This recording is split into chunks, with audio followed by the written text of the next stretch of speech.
안녕하십니까, 통현입니다.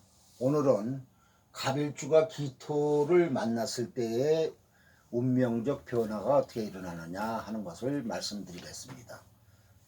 좋아요와 구독을 눌러주시면 감사하겠습니다. 이 갑일주가 자기 팔자에서 기토를 보게 되면은 어떻게 되느냐 하면은, 이 나무라는 것은 일반적으로 땅에 심어져야 잘 자라게 됩니다. 물론 특수하게 물에서 자라는 그런 수초도 있고 이렇지만서도 일반적으로 갑목은 땅을 봐야 잘 자라게 되는데, 그 사주적으로 땅을 이렇게 표시하는 그 글자는 뭐냐면은 무토와 기토가 있습니다. 천간으로는. 그 다음에 지지로는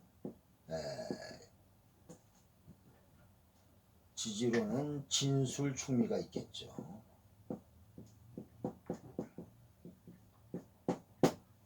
그러면은 이게 무토나 기토나 진술충미나 다 땅인데, 이 땅의 특성이 다 다릅니다. 한마디로 얘기해서. 그러면 무토는 전번 강의에도 얘기했지만, 무토는 우리가 산으로, 물상으로 볼 때 산으로 표시할 수도 있고, 그 다음에 넓은 땅으로도 표시할 수가 있습니다. 또 기토는 뭐냐면은 상대적으로 무토에 비해서 작은 땅 혹은 좁은 땅, 이렇게 얘기할 수 있고, 또 뭐냐면은 밭으로도 얘기할 수가 있습니다. 그 다음에 지지로 볼 때는 진토 땅은 뭐냐면은 수분이 적당히 있는 아주 촉촉한 이 식물이 잘 자랄 수 있는 이런 습토입니다. 또 이 술토는 뭐냐 하면은 상당히 조한 땅이죠. 조한 땅. 마른 땅이다 이겁니다. 마른 땅. 조한 땅. 물기가 없는 조한 땅이죠. 또 축토는 뭐냐 하면은 아주 냉기가 강한 그런 아주 단단한 땅이 될 수도 있고, 또 미토는 뭐냐면 아주 열이 많은 땅입니다. 열이. 다시 말하면 우리가 열이 많거나 그렇지 않으면 모래와 같은 땅이다, 이렇게 우리가 땅도 여러 가지로 분류할 수가 있겠죠. 이것을 잘 알아야 됩니다. 그래서 또 이제 이것은 이렇게 무기나 진술충미로만 봤을 때 그런 거지, 진술충미가 충을 했다든가 형을 했다든가 혹은 다른 글자와 어떤 관계를 가지고 있느냐에 따라서 토의 특성이 다 다릅니다. 그리고 무토도 그렇습니다. 무토도 우리가 무토를 볼 때 무인, 무오, 뭐 무술, 또 무진 혹은 무신, 무자 이렇게 돼 있지 않습니까? 그러면 이게 천간의 무토는 다 똑같아도 지지를 뭐를 달고 오느냐에 따라서 그 땅의 속성과 땅의 용도가 다 달라지는 겁니다. 이런 것을 알아야만이 이 갑목 큰 나무가 어디에 심어져야만이 잘 자랄 수 있고, 또 어디에 심어져야만이 그 갑목이 크게 성장할 수 있는가, 이런 것을 알 수가 있는 겁니다. 이것을 모르면은 절대적으로 갑목의 그 상태 변화를 알 수가 없는 것이죠. 그래서 이 토가, 지지로는 이 진술충미가 다른 어떤 글자와 어떻게 관계를 이루느냐에 따라서 그 토의 성질이 혹은 토의 상태가 다릅니다.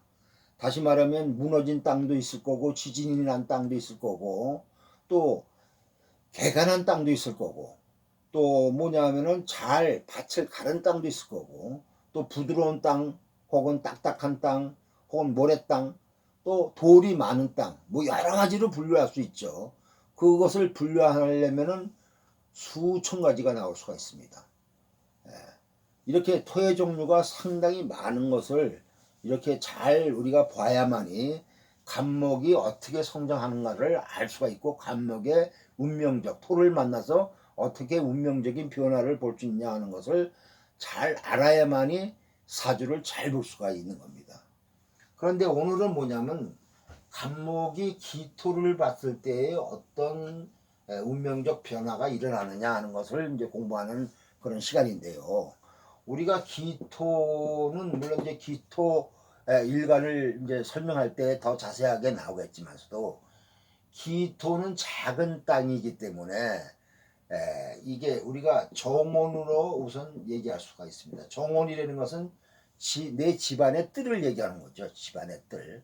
그래서 정원의 집안의 뜰이기 때문에 이 가정으로도 우리가 표시할 수가 있습니다. 그 다음에 두 번째는 뭐냐면은 이 집안에 있는 정원은 뭐냐면 사유지 아닙니까? 사유지.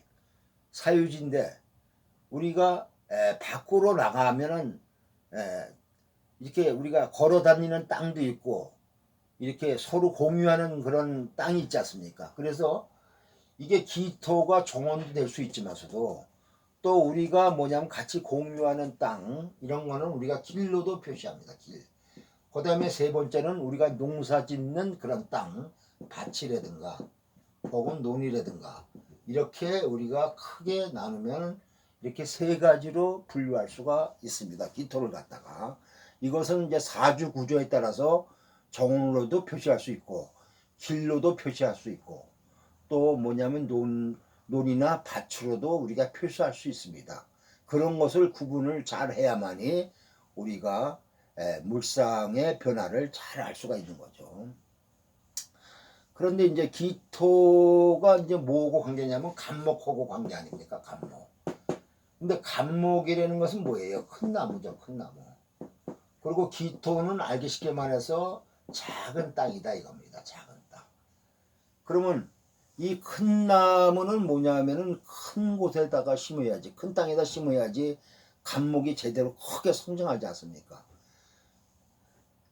그 큰 나무를 이렇게 작은 땅, 뭐 화분 같은 데다가 이렇게 심는다 하면은 그 나무가 크게 잘 자라지 못하죠. 이렇게 한계가 있기 때문에.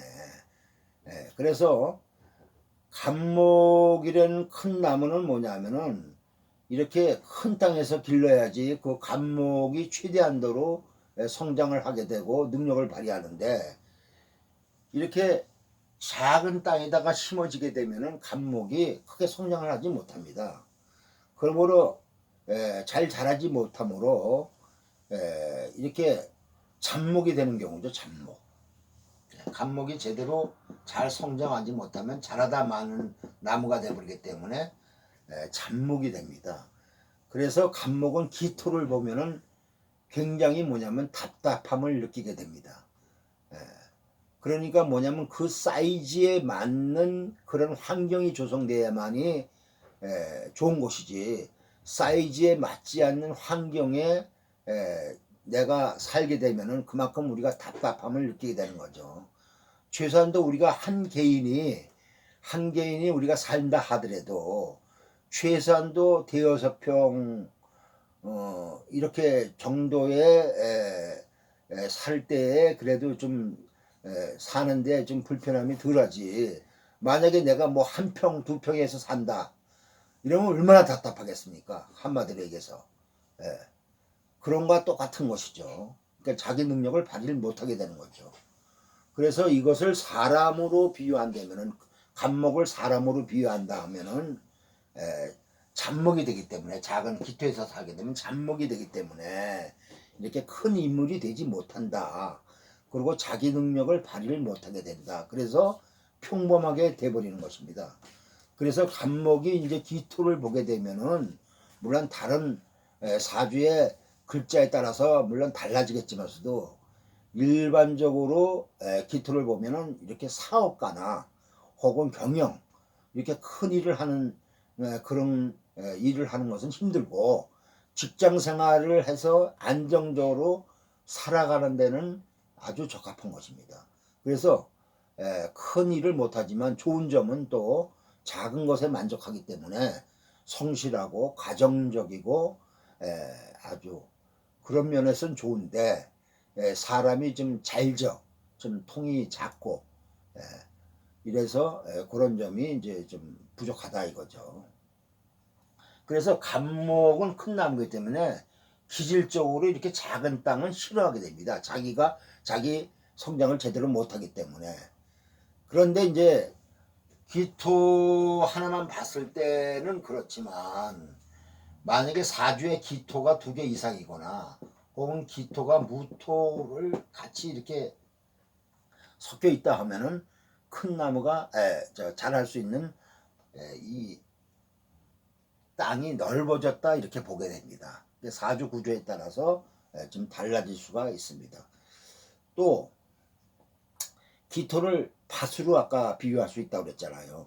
근데 이 밭에 여러분들 농사를 지어봤는지 몰라도 이 밭에 뭐냐면 뭐 가운데 큰 나무가 하나 이렇게 있다 그러면 햇빛이 잘 들어오지 않아 갖고 밭 농사가 못 되죠. 잘 안 되죠. 그늘이 져 갖고 그러므로 이 밭에서도 감목은 가치가 없어집니다. 큰 나무는. 그래서 쓸모없는 잡목이 돼버리게 되고 캐버리게 되는 것이죠. 그리고 아까 기토는 또 길이라고 그랬지 않습니까? 그래서 감목이 기토를 봤을 때는 뭐냐면 가로수도 될 수 있습니다. 가로수. 뭐냐면 땅에 우리가 가로수가 이렇게 있지 않습니까? 가로수가 심어져 있는 것이죠. 도로에. 그래서 감목이 기토를 볼 때는 구조에 따라서 우리가 가로수로도 볼 수가 있는 것이고, 만일 감목이 기토를 봐서 가로수가 됐다 그런다면은 이것은 뭐냐면 가로수를 기르는 건 뭡니까? 내가 외부로 나가서 움직이는 거 아닙니까? 그러니까는 뭐예요? 역마가 발동이 된다 이렇게 돼 있으니까는 여행도 할 수 있고 또 움직이는 직업을 얘기할 수 있습니다. 그리고 이제 감목이 이제 그 시기에 따라서 또 기토를 봐도 시기에 따라서 달라집니다. 감목이 아무리 큰 나무라도 어릴 때는 뭐가 됩니까? 다 작은 나무죠. 그래서 우리가 그걸 갖다 어릴 때 감목은 뭐라 그러냐면 묘목이라고 그러죠. 묘목. 우리가 이제 식목일날이나 이럴 때 나무를 심으면 뭐예요? 큰 나무를 갖다가 심는 게 아니지 않습니까? 산이나 이런데 이렇게 어린 나무, 묘목, 이게 묘목을 갖다 심지 않습니까? 이 묘목은 어리기 때문에 큰 땅이 필요하진 않죠. 그래서 어릴 때는 이 기토 땅이 도리어 이 묘목에 적합한 거기 때문에 이렇게 보호를 받고 있다 이렇게 봐서 안정적으로 잘 자란다. 또 어리기 때문에 아직까지는 갑갑함을 못 느낀다. 이러니 괜찮은데 이제 이것이 이제 예를 들어서 이제 봄철이나 여름철 이렇게 내가 태어났다 이런다면은 봄이나 여름철에는 이제 감목이 이제 성장하는 그러한 시기 아닙니까? 이럴 때는 이제 처음에 묘목일 때는 괜찮았지만 이렇게 성장하면 할수록 이제 답답함을 느끼게 돼 갖고 잡목이 돼 버리는 거죠. 또 겨울철에는 이미 다 자란 나무 아닙니까? 이때는. 그럼 겨울철에는 자라 갖고서 겨울철에는 나무가 휴식하고 휴면하는 시기이기 때문에 성장하는 시기가 아니지 않습니까? 그러기 때문에 겨울철에는 또 우리가 무방하다 이렇게도 우리가 판단을 하게 됩니다. 이러한 자연의 그 생태적 환경을 우리가 보면서 판단을 하는 것이죠. 그래서 감목이 기토 땅을 봤을 때는 가장 싫어할 때가 언제냐면은 봄과 여름입니다. 이게 성장하는 나무는 각기압을 상당히 싫어하게 되죠. 왜냐하면은 기토 작은 땅은 나의 성장을 못하게 하는 그런 장애 역할을 하기 때문이죠. 그래서 모든 사물은 뭐냐면은 크다 혹은 작다 해서 뭐 크다고 해서 무조건 좋은 것도 아니고 작다고 해서 무조건 나쁜 것이 아닙니다. 주위 환경이나 내가 필요로 하는 대상이 나의 용도에 맞아야 좋은 것입니다. 하여튼 기토 작은 땅은 감목 큰 나무가 자라는데 감목의 사이즈에 맞지 않기 때문에 감목의 성장을 방해하므로 안 좋은 것이다 이렇게 생각하시면 돼요. 그래서 감목이 기토를 보면 답답한데 기토는 정제이지 않습니까? 기토는 십신으로 볼 때 기토는 정제이죠. 그러니까 이 감목은 기토만 보면은 답답합니다. 그러니까 처만 보면 좀 답답하게 느낀다 이거죠. 그래서 이런 사람들이 뭐냐면은 이 가정에 기토는 아까 가정이라고 또 그랬지 않습니까? 가정에 들어가는 것을 이렇게 싫어합니다. 이런 사람이. 그래서 이 사람이 답답함을 풀려면은 또 다른 땅을 봐야지 답답함이 풀리기 때문에 이런 사람이 뭐냐면은 잘못하면 바람을 좀 잘 피게 될 수가 있습니다. 왜냐하면은 답답하니까 다른 또 땅을 갖다 보게 하려고 그러기 때문에. 그래서 이 다른 이 간목에 있어서의 토는 뭐냐면 여자이기 때문에 여자를 만나면은 작은 땅에서 큰 땅으로 변하기 때문에 자꾸만 이제 뭐냐면은 그러한 현상을 갖다가 벌어지게 되는 것입니다. 그리고 만약에 이런 사람이 만약에 바람을 안 피고 가정적인 사람이다. 만약에 그런다면은 사람이 조금 잘 씁니다. 잘아요. 좀 쫌생이가 되는 거죠. 그래서 이런 사람이 그 답답한 땅에 적응이 됐다 한다면 그만큼 작은 나무가 되는 것으로서 굉장히 삶이 좋게 말하면 안정적이지만 나쁘게 말하면 남자다운 성격이 좀 부족한 것이죠. 그래서 성질이 만일 호탕하고 시원시원한 남자다 그러면은 대체적으로 우리가 바람을 피게 된다 이렇게 우리가 볼 수가 있습니다. 그런데 예를 들어서 이렇게 갑이 물을 보고 여기 이제 기토가 있고 만약 이렇게 사주가 이루어진 사주다 이러면 이렇게 각기합을 했지 않습니까? 각기합을 해서 내가 작은 땅에 얽매여 있는 현상 아닙니까? 근데 옆에서 보니까 큰 무토 땅이 있다 이겁니다. 내하고 사이즈가 맞는 무토 땅이 옆에 있다 이겁니다. 그러면 이런 사람은 꼭 뭐냐면은 바람을 필 가능성이 상당히 많습니다. 부부관계가 나빠지고. 그런데 도리어 또 기토하고 합해서 또 좋은 경우도 있어요. 어떤 경우냐면은 갑을 뭐 갑이다 그랬는데 여기 기토가 있다 이겁니다. 그러면 이런 경우는 뭐냐면 이건 비견겁제 아닙니까? 비견겁제는 뭐가 되는 겁니까? 군겁쟁제가 되죠. 쟤를 다시 목이라는 것은 땅을 서로 노리고 있지 않습니까? 이렇게 땅을 노리고 있는데 이렇게 각기합을 했지 않습니까? 이것은 뭐냐면 내가 기토를 갖다가 이미 내 것으로 이미 인정을 했다 이런 얘기입니다. 그래서 이런 것은 기토를 보면은 군겁쟁제가 안 돼요. 요거는 완전히 갑이기 때문에 예를 들어서 갑이나 을이나 갑이 있고 여기 무토가 있다.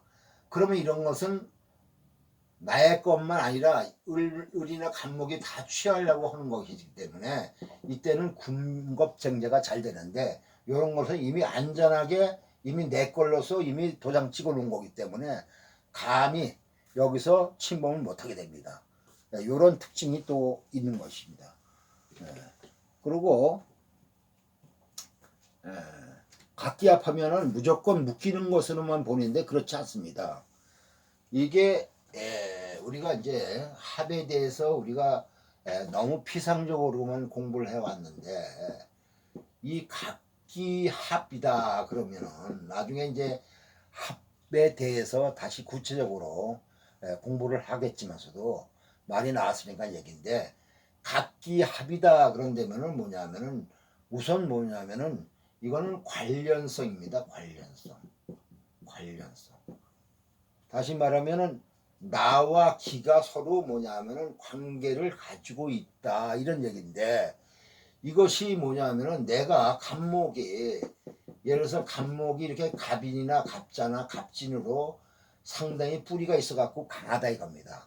그리고 기미도 이렇게 기사나 뭐 기미나 기사처럼 이렇게 강하다 이겁니다. 그러면 요거는 뭐냐면 서로 필요에 의해서 만났다가 결국 헤어지게 되는 겁니다. 서로 묶이는 게 아니에요. 이거는 필요에 의해서 만나서 서로 관계를 가지다가 또 헤어지게 되고 자기 본래의 위치를 찾습니다. 그런데 만약에 이게 갑오라든가 혹은 갑신이라든가 갑술이라든가 이렇게 갑목이 약하다. 기토는 강하고 이러면은 갑목이 자기의 주체성을 지키지 못하고 기토에 합해버립니다. 이럴 경우에는 끌려가는 거예요. 나의 정체를 잊어버리고 기토가 돼버리는 겁니다. 이럴 경우에 이제 합거다 이렇게 얘기를 하는 거고, 또 반대로 만약 기묘인데 갑인이다 뭐 이런 식으로 이루어졌다 하면은 기토가 나한테 완전히 엎어지는 거죠. 이렇게 이제 우리가 볼 수가 있습니다. 더 뭐 내용적으로 깊은 것이 많지만 요것은 뭐냐면 이 합을 관계를 갖느냐 합거를 했느냐 요것을 우리가 알아야 된다 이겁니다. 그리고 같은 각길에도 이렇게 떨어져 있는 거 있잖아요. 이렇게 좀 떨어져 있으면 각기압의 그 답답함에서 좀 멀어집니다. 잘 안 느낀다 이렇게 돼 있어요. 그래서 갑과 기의 그 배치도 잘 봐야 됩니다. 그런데 일반적으로 이제 이렇게 갑기합이 되면은 양간이 음간과 이렇게 합하잖아요. 그러면은 대체적으로 뭐냐면 통이 좀 약해집니다. 작아지고 작은 것에 좀 매달리게 되고 작은 것에 집착을 많이 하게 됩니다. 그래서 이게 기토는 재 아닙니까? 재. 그러니까 특히 이 재물에 대해서 집착을 많이 하게 되고, 그래서 좋은 말로 얘기하면은 상당히 알뜰하다 이렇게 우리가 얘기할 수 있을지 몰라도 나쁘게 말하면 돈을 못 써요. 짠돌이고 구두셉니다. 그래서 동전도 세는 사람이다 이렇게 돼 있어요. 이런 사람한테 돈을 꿀려고 그런다면 돈 꾸기가 상당히 힘들죠. 상당히 작은 돈에 얽매인다 이렇게 돼 있죠. 그래서 이제 예를 들어서 이 무진 갑자 갑인 기살에는 여자가 있습니다. 이런 여자가 있는데 이 갑은 무토의 큰 땅에서 심어져 있는 거 아닙니까? 이 갑은 기토와 이렇게 뭐냐면 관련을 짓고 있지 않습니까? 그래서 뭐냐면은 이게 여자 사주죠. 여자 사주이기 때문에 이 뭐냐면은 우리가 육신을 파악하는데 육신에 이제 보통 뭐냐면은 육신에서 이 가족을 따질 때 자기 어머니를 인수라고 하지 않습니까? 모친을. 그런데 여기서는 뭐냐면은 또 육신의 변형으로 볼 때에서는 뭐냐면은 자기하고 기질이 같은 것을 자기 이제 똑같은 이게 여성이면 여성으로 본다 이겁니다. 여성 자기하고 똑같은 것을 만약에 이 갑이나 을로 볼 때는 자기와 같은 동성으로 봅니다. 그런데 이것이 만약에 이렇게 지금 연월은 뭐예요? 자기 윗사람 아닙니까? 부모궁 아닙니까? 부모궁의 갑목은 자기 어머니로 봅니다. 왜냐하면은 윗사람이 여성이니까. 그래서 이렇게 갑목을 어머니로 보는 육신의 변화가 있습니다. 이것을 참고하셔서 활용하시면 상당히 도움이 많이 될 겁니다. 그런데 이 엄마인 갑목은 뭐예요? 어디서 자랐어요? 물도 많고 큰 땅에서 자라고 있지 않습니까? 그래서 엄마가 큰 사업을 하면서 돈이 많습니다. 그리고 통이 크고. 근데 나는 상대적으로 이 작은 땅에서 이렇게 묶여갖고 살고 있지 않습니까? 그러니까 나는 통이 작다 이겁니다. 통이 작고 작은 것에 매달리고 큰 일을 할 생각을 안 해요. 그래서 엄마가 뭐 유학을 보내줄까 돈이 많기 때문에 여러 가지로 엄마가 얘한테 제시를 해도 하질 않고 따라가지 않고 그냥 알바나 하면서 지냅니다. 알바나 하면서. 그런데 그 알바도 뭐냐면 이렇게 인사형이 있기 때문에 잠깐만 흔들리잖아요. 그래서 직장 생활도 그나마 알바도 이렇게 오래 하질 못해요. 어디 가서 진득하게. 그래서 얘는 뭐냐면은 수생목도 제대로 받지를 못했고 또 작은 땅에 이렇게 얽매여 있기 때문에 그렇게 뭐 크게 잘 되려고 하진 않습니다. 그러니까 이런 사람은 뭐냐면은 적게 벌고 적게 쓴다 이런 아주 안전 위주로 살아가는 그러한 팔자입니다. 이런 팔자가. 그러고 또 뭐냐면은 갑인, 병인, 갑진, 기살에는 팔자가 있습니다. 이 남자인데 이 사람들 이렇게 갑기하고로 이렇게 묶여 있지 않습니까? 이렇게 갑기하고로 묶여 있어서 이렇게 되면 내가 갑기하고 묶여 있으면 되게 뭐냐면 큰 일을 못한다 그랬죠. 그럼 이런 사람은 되게 뭐예요? 직장 생활이 좋다 이렇게 돼 있는 것이죠. 그리고 이 연월의 구조를 보게 되면 이 병화가 어떻게 돼 있어요? 전에 간목의 병화를 봤을 때 목화통명이냐 목다화식이냐 그거 설명했죠. 이런 경우는 목화통명이 됩니까? 목다화식이 됩니까? 병화가 간목에 3개 이상 받기 때문에 이거는 목화통명이 아니라 목다화식입니다. 그래서 이렇게 형제들도 어리벙벙합니다. 잘 발달되지 못해갖고. 그래갖고 이 사람이 뭐냐면은 형제한테 피해를 많이 보고, 그러니까 하자면 형제를 뭐예요? 이렇게 학교 공부도 시키고 또 형제가 힘들어갖고 그 다음에 형제한테 이렇게 돈을 갖다가 빌려줘서 띄기도 하고 여러 가지 형제로 인해서 힘든 과정을 거친 사람입니다. 근데 다행히 이 사람이 그래서 이 사람이 좋은 대학교에 합격했지만 부모 덕이 없어갖고 그 학업을 포기하고 공무원이 됐습니다. 교도관이 됐는데 이 사람은 뭐냐면은 이렇게 작은 이렇게 기토의 땅에 묶여 있었기 때문에 뭐냐면은 이렇게 조직 생활을 하면은 그래도 안정된 자기가 생활을 할 수 있다. 그래서 교도관으로 지금 생활을 하고 있는 사람입니다. 그러니까 이렇게 간목이 무엇을 받느냐에 따라서 달라지게 됩니다. 구독과 좋아요를 눌러주시면 감사하겠습니다.